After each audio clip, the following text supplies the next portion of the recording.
In this video, I'm going to show you a 4-step approach to fixing a stiff and tight low back. Get up and get down, get up and get down. Hey guys, thanks so much for stopping by the YouTube channel. Whether you just got done with a really long car ride or a really heavy day of training, if your back is nice and stiff, not necessarily painful, but it's just stiff and tight, here's a 4-step approach you can take to addressing that. Now we're going to start with a simple movement called a Cat-Camel. This is what it looks like. You're going to get down onto all fours. In this position, you're going to arch your back while you drop your head, and then pick your head up as you arch your back this way. Now, the idea behind the Cat-Camel is that we're trying to improve slowly the motion that's available at the spine. Basically, take it through a range of motion and decrease some of the stiffness within the joints. Now, this is not intended to be a stretch through end range. So you don't want to perform a Cat-Camel and jam into the end range here or jam into the end range there. You just want to go lightly through the range of motion. And really, you don't need to do a lot of cycling with this, maybe 5 reps up and down. And that's enough to really see some big improvements. Now with the Cat-Camel, the idea again is that we're trying to improve the motion within the joints, and it even flosses the nerves that exit out the joints a little bit as well. Other things that can contribute to some of that stiffness and tightness as well. So we want to be able to free up that motion, and that can be an excellent first step. Now, after you've cleared that up with the Cat-Camel, we need to look at other areas of the body that can often be a leading cause of stiffness at the low back, and that's your hips. Stiff hips can be a main factor in leading to stiffness and even pain for some people in their low back. Here's a simple test you can do at home by yourself to see if stiff hips are potentially a contributing factor for your tight back. Here's what you're gonna do. This is called the FABER Test. You're gonna lay on your back and you're gonna put your foot up and over your other knee. Now from here, you're gonna drop your leg down as far as possible. Now keep your pelvis level. Don't let your hips slide out to the side. Keep it nice and level and see how far it goes to the ground. Then you're gonna do the same thing on your other side. Drop it down, see how far it goes. If you have one hip that just hangs in the air compared to your other side, it means that you have an issue in that hip extending and externally rotating. And what that does is impart an uneven force on the low back, which can be a contributing factor to feeling a lot of that stiffness and tightness. So if you have an uneven hip as far as the ability to extend and externally rotate with the FABER test, your go-to is going to be a kettlebell weight shift exercise. This is what it looks like. We're gonna grab a kettlebell right here, and all you're gonna do is kneel down. Now, to perform the kettlebell weight shift, you're gonna start in a kneeling position. You're gonna take your top foot and put it out to the side, start at maybe a 30-degree angle out from the angle. From here, you're going to grab the kettlebell to keep your chest upright. Then you're going to open your hip and shift to the side. Now, if you're doing this correctly, it should bring out a really good stretch to your inner groin.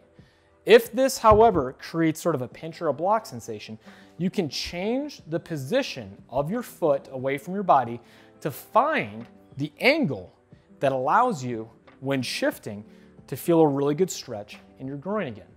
You're gonna hold this for 5 seconds and then come back. So again, step 1, open the hip. Step 2, shift knee over toe, keeping your chest upright until you feel a really good stretch in your groin. Come back. 5 reps for 5 seconds. Then always check and recheck to see if the mobility drill that you just did was efficient and effective for creating the change in movement control that we're looking for. So get on your back, do the FABER test again. Foot up and over and drop down. Did it change? Yes or no? If not, and it's sticking way up here, it's not the right exercise. But for most people, you'll see the ability to drop down much further than before, showing this is effectively improving your hip mobility, which again, better hip mobility takes loads on uneven forces specifically off the low back, which can be a contributing factor in having a tight low back. So we've gone through the Cat-Camel, we've gone through hip mobility and how to improve. Next, we're gonna get your glutes engaged. A lot of people that develop stiff and tight low backs also have glutes that maybe just aren't functioning as well as possible coordination-wise. It's not that they're not working at all or they're turned off, as some people will say, but they may not be contributing to certain movements like hip extension as well as possible, meaning that your back has to take over. So for example, if someone is performing a squat or a deadlift, and from that bottom position, they need to extend the hip joint. So we're in a flex position, now we're moving into hip extension. Now, if the glutes are not pulling their weight, pun intended, in doing that motion with the correct coordination, the back will take over. The back will compensate and do more work than it needs to. What that means is that someone with a stiff and tight low back, particularly after doing a lot of lifting, pulling from the ground or squatting, it could be because the glutes just need to be doing a better job of moving through hip extension. So an exercise that you can use to help get yourself out of that stiff feeling, and also use this as a warm-up next time you lift, is just a simple bridge. Here's how it's performed. You're gonna lay on your back and just put a hip circle band across your knees.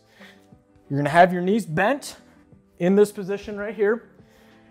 And what we're gonna do, step one, open the hip against the band resistance. That's gonna turn the lateral hips on. From here, I'm gonna pick my hips up and I'm gonna hold for 5 to 10 seconds. Now in this position, my glutes should be the main driver. They should be burning like crazy. If, for whatever reason, your hamstrings are cramping, you have two options. The first option is to pull your heels closer to your butt. What's that doing? From this position, doing a bridge, to this position, my hamstrings are shortening. Now, because of the amount of cross bridging on the muscle in a shortened position, the hamstring will have less ability to generate force to produce hip extension.